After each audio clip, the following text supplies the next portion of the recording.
Dear students, myself Dr. Suman Sharma. Today we will talk about the condensation polymerization. Students, if I recall the contents of last lecture, you know it was on Ziegler-Natta polymerization. So the present lecture is in continuation of last lecture as we have studied their stereochemistry of different types of polymers. So now we start today the further studies about the condensation polymerization. Condensation polymerization. Chain growth polymerization, right? In this type of polymerization, the monomer units react together with the elimination of a simple molecules like water, ammonia, alcohol, carbon dioxide, etc. The reaction is called condensation and the product form is called condensed polymer, right? Condensation polymerization means संघनन या step growth polymerisation means पद वृद्धि बहुलीकरण. Okay, इसको हम chain growth polymerisation का भी नाम देते हैं, राइट? इसके अंदर क्या होता है? इस अभिक्रिया के अंदर मोनोमर यूनिट यानी मोनोमर एकलक अणु मिलकर के बहुलक बनाते हैं और इस प्रक्रिया के दौरान छोटे अणु जैसे कि वाटर है, अमोनिया है, NH3 है, HCN, CH3OH, इनका निष्कासन होता है. और ये जो अभिक्रियाएं हैं ये बहुत सारे स्टेप्स के अंदर जो है वो पूरी होती हैं, इसलिए हम इसको जो है वो स्टेप ग्रोथ पॉलीमराइजेशन का भी नाम देते हैं. पद वृद्धि बहुलीकरण भी इसको कहते हैं, right? For example, nylon 6,6 is a condensation polymer of hexamethylene diamine and adipic acid, right?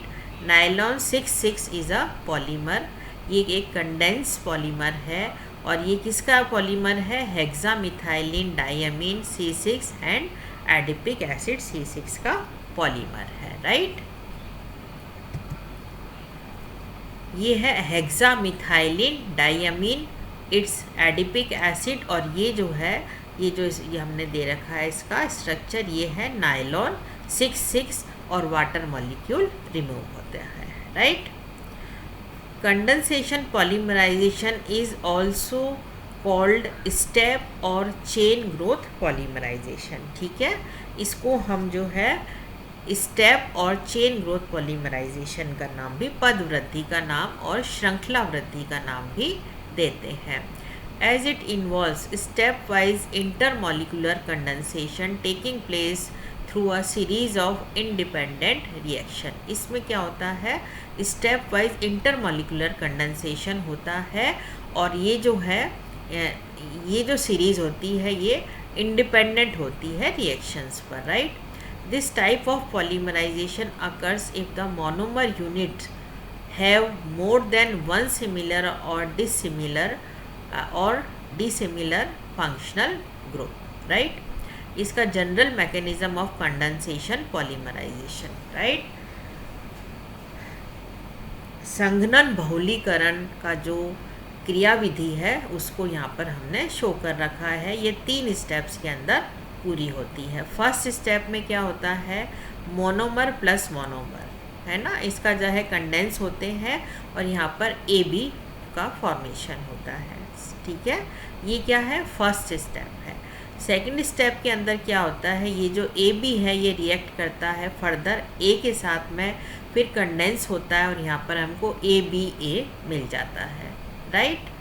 Third जो स्टेप होता है उसके अंदर क्या है? ABA, ये जो ABA है ये B के साथ रिएक्ट करता है, कंडेंस होता है और ये जो पॉलीमर बनता है ये क्या बनता है, ए बी ए है ना, होल एन, पता नहीं कितने जो है नंबर ऑफ जो मॉलिक्यूल्स हैं वो आपस में जुड़ जाते हैं और एक पॉलीमर का फॉर्मेशन हो जाता है। ठीक है, बहुत सी जो है वो मोनोमर यूनिट्स जो है मिल करके पॉलीमर को बनाती हैं। राइट, तो ये जो है कोई भी कंडेंसेशन जो है पॉलीमराइजेशन हो उसके अंदर ये 3 स्टेप फॉलो होते हैं। राइट,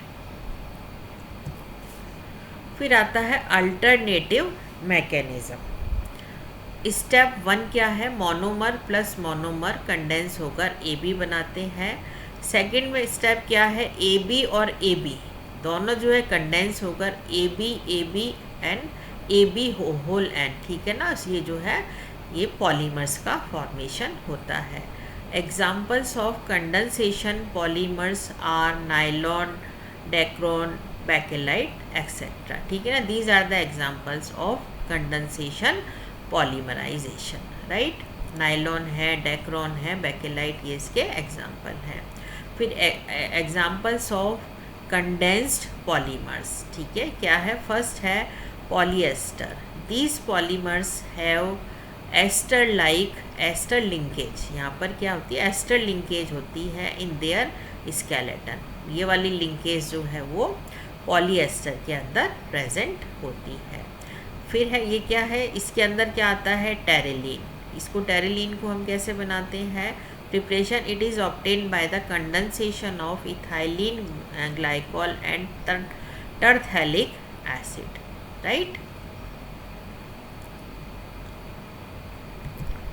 ये यहाँ पर हमने रिएक्शन दे रखी है। ये क्या है, इथाइलिन ग्लाइकॉल, इसकी रिएक्शन टरथैलिक एसिड के साथ होती है। यहाँ पर जो है पानी का जो मॉलिक्यूल है वो रिमूव होते हैं और फाइनली हमको जो है वो कंडेंस्ड पॉलीमर यानी टेरेलिन मिलता है। टेरेलिन क्या है, पॉली इथाइलिन ग्लाइकॉल टरथैलेट और terylene. Right, terylene is a common name और it's a IUPAC name. Okay, फिर इसके क्या क्या यूजेस हैं। ठीक है, it is widely used in making wash and wear fabrics. Right, this polymer is marked under the trade name Terylene or Dacron. It is used as a blend with cotton and wool in the preparation of cloth. Right, it is also used in seat belts. This polymer is also used as mylar in the preparation of films, magnetic recording tapes and for packing frozen foods. Right, Dacron tubes are the best substitute of human blood vessels in heart bypass operations. Okay, so these are the uses of Terylene or Dacron. Okay, come to the next slide. Second है आता है आपका ग्लाइप्टेल और alkyl resin.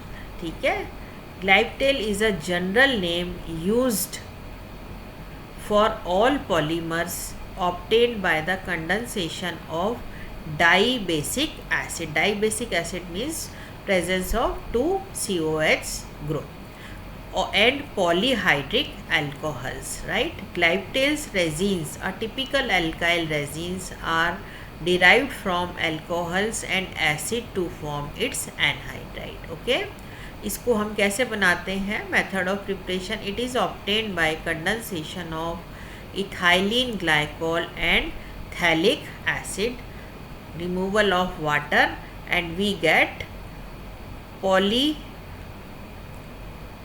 Ethylene glycol phthalate और glyptal. Okay, characteristic इसकी क्या properties हैं, these polymers are 3-dimensional cross-linked polymers. It can be dissolved in a suitable solvent and on evaporation leaves a tough, smooth and protective surface. Okay, तो ये इसकी characteristic properties हैं। Come to the next slide. फिर इसके uses क्या हैं, adherent paints lacquers and building materials like asbestos, इसको इसमें काम में लिया जाता है, राइट। फिर सेकंड क्या आता है, पॉलीएमाइड्स। सच पॉलीमर्स हैव एमाइड लिंकेज, ठीक है। पॉलिएस्टर के अंदर तो एस्टर लिंकेज थी और पॉलीएमाइड्स के अंदर एमाइड लिंकेजेस प्रेजेंट होती हैं। इसका एग्जाम्पल है नायलॉन 6,6, ओके। इसको कैसे बनाया जाता है, it is most important polyamide, right. Nylon 6,6 derives its name from its starting material adipic acid and hexamethylene diene, both of which have 6 carbon atoms. It is prepared from adipic acid and hexamethylene diamine, okay. Here is the reaction. Hexamethylene diamine, it's react with adipic acid, removal of water take place and we get nylon 6,6. It's a condensation polymer, okay. इसकी क्या characteristics है, nylon fibres have high tensile strength, they are tough and resistant to abrasion, they are also elastic in nature, right. These are the characteristic property of nylon 6,6 and what is the और इसके जो है वो uses क्या क्या हैं, it is used in making brushes, carpets, fabrics for clothing in textile industries, hosiery in the form of crinkled nylon, filaments for fishing lines, etc. yeah, right. These are the uses. फिर second आता है nylon 6, इसको कैसे बनाया जाता है, it is obtained by heating amino caproic acid under nitrogen atmosphere at 220 to 260 degree centigrade, right. Here is the reactant, ये क्या है, ये क्या है, डेल्टा एमिनो कैप्रोइक एसिड। इसको जब हीट किया जाता है तो और पॉलीमराइज होता है, यहाँ पर हमको जो है रिएक्शन कंडीशन इसमें दे रखी है under nitrogen atmosphere at 220 to 260 degree centigrade, तब हमको नाइलॉन 6 मिलता है, okay. Uses, it used for the manufacture of tyre cords, fabrics, ropes and carpets. Most recently it is used in water desalination units, okay, right। तो आज हम लोगों ने जो है कंडेंस्ड पॉलीमर्स क्या क्या होते हैं, क्या क्या उनकी करेक्टरिस्टिक प्रॉपर्टीज़ होती हैं और क्या क्या उनके यूजेस होते हैं, इसको डिस्कस किया है, राइट बच्चों। Thanks dear students.